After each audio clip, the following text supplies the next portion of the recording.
Hello guys, startup mastery program में आपका स्वागत है और मैं हूं आपका दोस्त हरमन सिंह।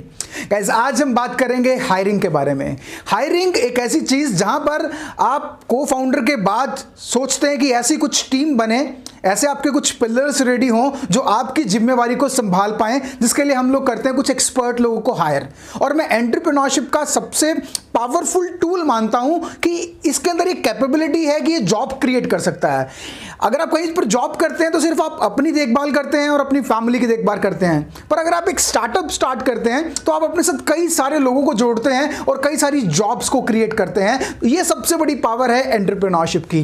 गाइस, अब हायरिंग के समय हमें कुछ चीजों का ध्यान रखना है। हमें सिर्फ उन लोगों को हायर करना है जो एक्चुअल में स्किल्ड हैं, ना कि पेपर के ऊपर। जब आपके पास रिज्यूम्स आते हैं हायरिंग करने के लिए, उसके ऊपर बहुत ज़्यादा स्किल्स लिखी होती हैं, बहुत ज़्यादा कैपेबिलिटीज, बहुत ज़्यादा स्ट्रेंथ्स लिखी होती हैं, पर वो स्ट्रेंथ्स, वो कैपेबिलिटीज एक्चुअल में उस इंसान के पास नहीं होती। हमें वो लोग नहीं चाहिए जो सिर्फ पेपर के ऊपर स्किल्ड हैं और एक्चुअल में उनके पास वो स्किल्स नहीं हैं। और ये ध्यान रखिएगा, अगर आप एक स्टार्टअप हैं तो टैलेंटेड पीपल आपके पास नहीं आएंगे। अगर कोई टैलेंटेड इंसान आपके पास रिज्यूम लेकर आ रहा है तो ध्यान से एक बार एक लॉयल क्वेश्चन अपने आप से पूछिए, ये मेरे पास क्यों ज्वाइन कर रहा है? अगर ये टैलेंटेड है, अगर ये एक्सपीरियंस्ड है, तो इसके पास बहुत सारी अदर ऑप्शंस हैं। ये गूगल में जा सकता है, ये किसी बड़ी ऑर्गेनाइजेशन में काम कर सकता है। ये बहुत कम सैलरी के अंदर मेरे पास क्यों आ रहा है, उसकी जड़ तक जाइए। ये समझने की कोशिश कीजिए कि ये टैलेंटेड इंसान मेरे पास क्यों आ रहा है। कहीं एक इंसान सिर्फ पेपर के ऊपर टैलेंटेड तो नहीं, कुछ ना कुछ ऐसा प्रैक्टिकल उससे जरूर कराइए जिससे उसकी कैपेबिलिटी को जानने की कोशिश कीजिए। आपकी राइट एम्प्लॉयज को हायर करने की एबिलिटी आपके गोल को अचीव करने में आपकी मदद कर सकती है, पर अगर आपकी हायरिंग गलत हो गई तो ये डिजास्टर की तरफ लेकर जा सकती है, बहुत बड़े फेलियर की तरफ लेकर जा सकती है। अपनी कंपनी में मैक्सिमम कंट्रीब्यूशन के लिए आपको बेस्ट पॉसिबल लोगों के ऊपर ट्राई करते रहना है, कुछ बेस्ट लोगों के इंटरव्यूज लेते रहना है, और जिनसे लगे कि ये आपके डिजायर रिजल्ट के ऊपर काम नहीं कर पा रहे हैं उनको डी हायर भी करते रहना है। People are the actual asset. Productive people are the asset and unproductive people are the liabilities. तो हमें हायरिंग की तरफ भी ध्यान देना है और साइमल्टेनियसली हमें अपने उन लोगों को भी डी हायर करते रहना है जो हमारी इस कंपनी के अंदर प्रोडक्टिविटी जनरेट नहीं कर पा रहे।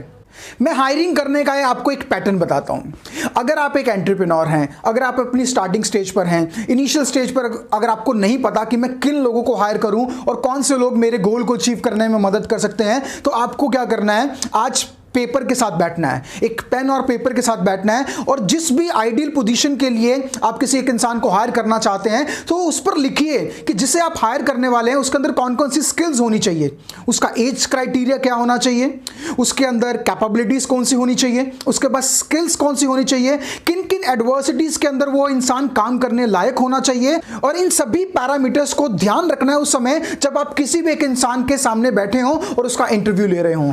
हायरिंग करना एक बहुत ही एसेंशियल पार्ट है। बहुत बड़ी बड़ी ऑर्गेनाइजेशन हायरिंग के समय पर गलत लोगों को हायर कर लेती हैं, जिसकी वजह से उनका बहुत ही ज़्यादा नुकसान हो जाता है और वो कंपनीज अपने बिजनेस के मेन पॉइंट से हटकर सिर्फ हायरिंग और फायरिंग के जाल में ही फंसकर रह जाती हैं और ग्रोथ नहीं कर पाती, क्योंकि वो कहीं ना कहीं पर गलत लोगों को हायर कर लेती हैं। तो आज हमें जब हायर करना है तो सबसे पहले एक डिस्क्रिप्शन रेडी करना है कि हमें कैसा इंसान चाहिए, कैसा आइडियल पर्सन चाहिए मुझे स्पेसिफिक पोजीशन के लिए, उसके पास कौन सी स्किल्स होनी चाहिए, कौन सी स्पेसिफिकेशंस होनी चाहिए, कौन सी एडवर्सिटी होनी चाहिए, कौन से कैरेक्टरिस्टिक्स होने चाहिए, और ये आपके हायरिंग का स्टैंडर्ड होना चाहिए। और अगर आप इन पैरामीटर्स के ऊपर हायरिंग कर लेते हैं गाइस, आपने अपना मैक्सिमम बर्डन आज उतार दिया अगर आपने सही पर्सन को हायर कर लिया अपनी एक स्पेसिफिक जॉब के लिए। क्योंकि अगर सही पर्सन को हायर करेंगे तो वो आपकी प्रोडक्टिविटी को बढ़ाने में आपकी मदद करेगा और आपको दूसरे पोर्शन के ऊपर कॉन्सेंट्रेट करने में मदद करेगा। तो इन स्टैंडर्ड्स के बिहाफ पर नेक्स्ट टाइम आप अपनी हायरिंग कीजिए। और हायरिंग करते समय हमें एक और मेजर पॉइंट की तरफ ध्यान रखना है। कुछ लोगों के पास स्किल्स बहुत होती हैं, उनके रिज्यूमे के अंदर बहुत ज़्यादा स्किल्स मेंशन होती हैं, उनके पास बहुत ज़्यादा एक्सपीरियंस मेंशन होता है, पर उनकी काम करने की विल नहीं होती, इच्छा नहीं होती। तो हमें ध्यान देना है कि हमें वो इंसान चाहिए जिसके पास स्किल भी हो और विल भी हो। अगर कोई ऐसा इंसान आपने हायर कर लिया जिसके पास एक्सपीरियंस तो बहुत है, जिसके पास स्किल्स तो बहुत है, पर वो काम करना ही नहीं चाहता। अब जिसके पास स्किल है और विल नहीं है, आप उसे विल नहीं दे सकते। इसकी जगह अगर आप किसी यंगस्टर को हायर करते हैं जिसके पास विल है, जो कुछ करना चाहता है पर एक्चुअल में उसके पास स्किल्स नहीं है, तो आप उस इंसान को स्किल्स दे सकते हैं। यहां पर आपको देखना है कि मुझे स्किल्ड लोगों को भी हायर करना है और विल वाले लोगों को भी हायर करना है, क्योंकि जिसके पास स्किल है आप उसे विल नहीं दे सकते, पर जिसके पास विल है, जिसके पास मोटिवेशन है, जिसके पास इच्छा है, जिसके पास कुछ करने की शक्ति है, गाइस आप उसे स्किल्स दे सकते हैं। क्योंकि जब भी आप किसी भी एम्प्लॉय को हायर करते हैं तो मैक्सिमम कंडीशन में उन्हें प्रोसेस से रिलेटेड ट्रेनिंग तो देनी ही पड़ती है, उन्हें सही तरीके से डेलीगेट तो करना ही पड़ता है, सुपरवाइज तो करना ही पड़ता है। तो चाहे आप स्किल्ड इंसान को हायर करें, चाहे आप किसी यंगस्टर को हायर करें, आपको नॉलेज तो देना है अपने प्रोसेस के बारे में, अपनी कंपनी के बारे में, अपने प्रोडक्ट के बारे में। तो उन लोगों को हायर कीजिए जिनके पास विल ज्यादा है, स्किल अगर थोड़ी सी कम भी है तो स्किल आप उनकी अपग्रेड कर सकते हैं। तो हमें उनको चुनना है जिनके पास विल है, उनको नहीं जिनके पास स्किल तो है पर विल की कमी है।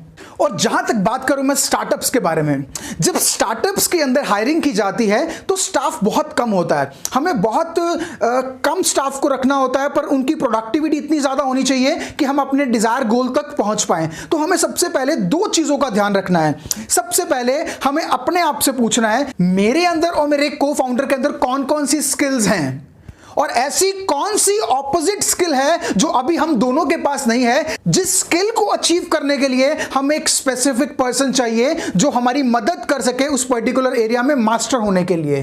तो हमें सबसे पहले देखना है कि हमारी स्किल क्या है, what is my skill, what is my को फाउंडर स्किल, और दूसरा point, what opposite skill I need.